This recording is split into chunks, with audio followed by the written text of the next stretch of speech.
Hey everyone, happy Thursday. Now today, Thursday, I'm on Twitter. And before I forget, my last Q&A, I answered a question about reporting abuse, and I was talking from the therapist perspective, which was wrong. Oops. And thank you for correcting me, and thank you for noticing. And I left another comment below in the video from yesterday, but just to clarify, if you have been abused, you can always report it and they will investigate. But as a therapist, I'm not mandated to report it once you're over 18 and you're telling me about something that used to happen. And I know that kind of gets confusing, and I just forgot to mention that, and I'm sorry. So thanks for catching that. Nobody's perfect, right?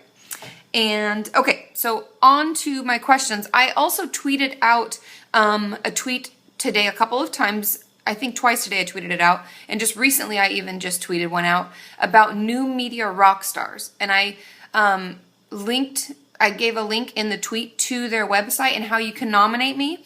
And it's a really, really cool thing that they do. So you can read about it and you can see, but it would mean the world to me if you would consider nominating me for it. And once you click on the link, it tells you just to send them an email.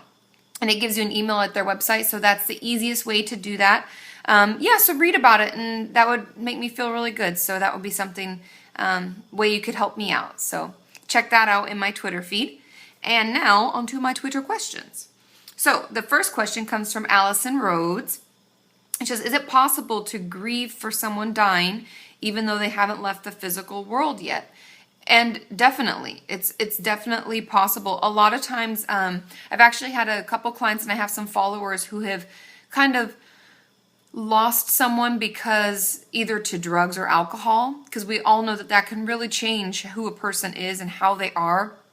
Or someone may have had an injury. Let's say someone gets MS, or they get in an accident and they have a brain trauma, or something happens and it changes either their personality because of the brain trauma, or it just changes our relationship with them and the way we can interact. And a lot of times, especially for my clients who struggle because a parent is an alcoholic or a drug addict or a sibling is, we work on grieving the loss of that person because that person doesn't exist anymore. And if you check out my video on grief and grieving, that really could help, Allie. I think you might like that because I talk about some books that I went and read when my father passed away and how I did that. But even without having someone actually pass away and leave the physical world, we can grieve someone, even a loss of a relationship. If we break up with someone or someone breaks up with us, we need to grieve that loss, or grieving the loss of a therapist, let's say, because I talked about termination in my last Q&A video. So we most definitely can, and we can actually go through the same stages. So I would encourage you to check out some of the books that I reference in my Grief and Grieving, and take your time. Grief is interesting. It doesn't happen the stereotypical way that we think it may, and it may last longer than we think, but we'll get through it, okay? On to the next question. How much, this is from Wanting Perfection on Twitter. How much should I be telling my parents about my recovery/therapy? Do I have to tell them anything? The short answer is no, you don't have to tell them anything, because it's your process, it's your recovery.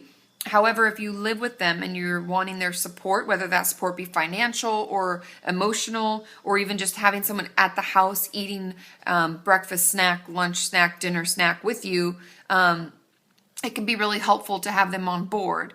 And I usually tell my clients, if you feel that your parents are really supportive, then bring them in and we'll talk about it, and we'll open the conversation that way, where I can give them kind of guidelines around what to say. But if you don't want to do it that way, I find that sharing little snippets at a time, like, yeah, things are going well, I'm struggling with X, whatever that thing is, and that's all you tell at that time. Or, thank you, Mom, for asking how I'm doing. You know what would really help me is if you could just sit with me while I do this, or whatever you're needing. I find that parents do best when we give them little bits of instruction at a time, versus otherwise sometimes they feel attacked for everything. Like, I'm trying to do the best I can. And so tell them as much as you need. If you need their support, tell them what you're going to need support for. But if they're really hurtful and almost like toxic to you, then I would probably not share much, okay? Now from Sam on Twitter, when do the people around you or professionals like doctors, dentists, etc., start to notice that you have an eating disorder? That really varies. A lot of it depends on the type of eating disorder we have. If we've gained a lot of weight or lost a lot of weight rapidly, our doctors will often notice if we have been seeing them for checkups.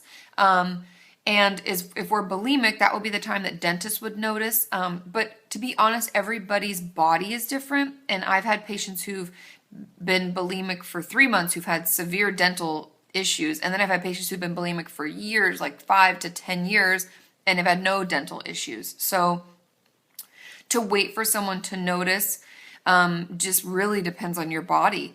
But I would encourage you, instead of waiting for someone to notice, I would encourage you to speak up and reach out for some support, because there's therapists out there like me, and there's dietitians and dentists and doctors who work with eating disorder patients. They're very knowledgeable about it. They know how to work with us as a treatment team. And I've worked with some great professionals in my time, and I think that we can all find a team it's right for us. So don't be afraid to speak up and reach out, okay? Now, the last question, I think, let's see. Yes, is from Nicole Lynn. She said, how do you know if you're being overly medicated when it comes to your eating disorder? And that's a great question. And I'm not a huge advocate of a lot of medications. Many physicians are, and it can be very beneficial. If you struggle with bipolar disorder, or you have some psychosis or anything of that nature, psychosis being if you hear things that other people don't always hear, and you see things that other people don't always see, the medication is very, very important, because in order for us to work on all those things I talk about, like, okay, let's try with those coping skills, let's distract. And when we feel so all over the place, or we're hearing things that aren't there, or seeing things that aren't there, it can be really hard to actually work on those things, because we're busy dealing with all the other stuff, right? And so if you have a deep depression where you go in and out of suicide attempts and suicidal ideation, that's another reason that you definitely need medication. You can always get a second opinion. And that's usually what, if I have a client who comes in and says, I'm on 5 different medications and I don't really like it. One's for sleep, one's for depression, one's for my GERD, one's for this, one's for that. There's all these things.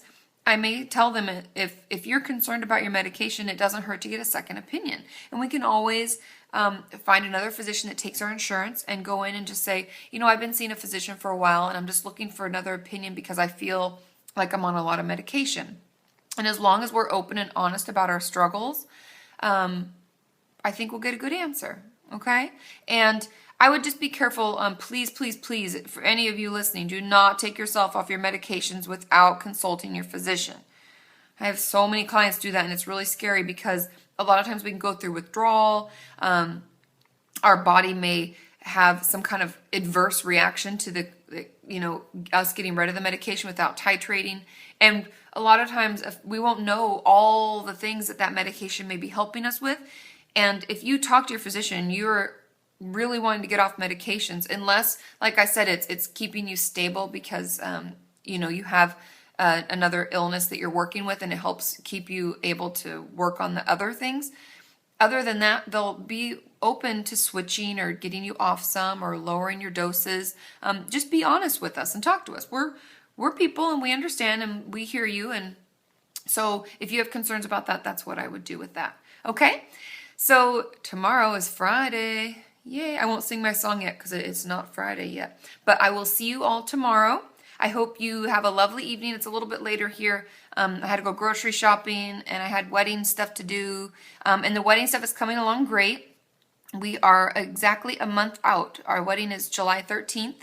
And just to give you all a heads up, I will be taking 2 weeks off following my wedding. So to be honest, I'll definitely tweet out some photos and stuff as I'm doing things. But don't think that anything has happened. I'm on my honeymoon. So I will be out pretty much from July 12th and returning back, I think it's like July 29th or something like that next Monday. So know that I love you. I'm thinking of all of you. But I'm just on my honeymoon. So I hope you all have a great evening, and I will see you on Friday. Bye.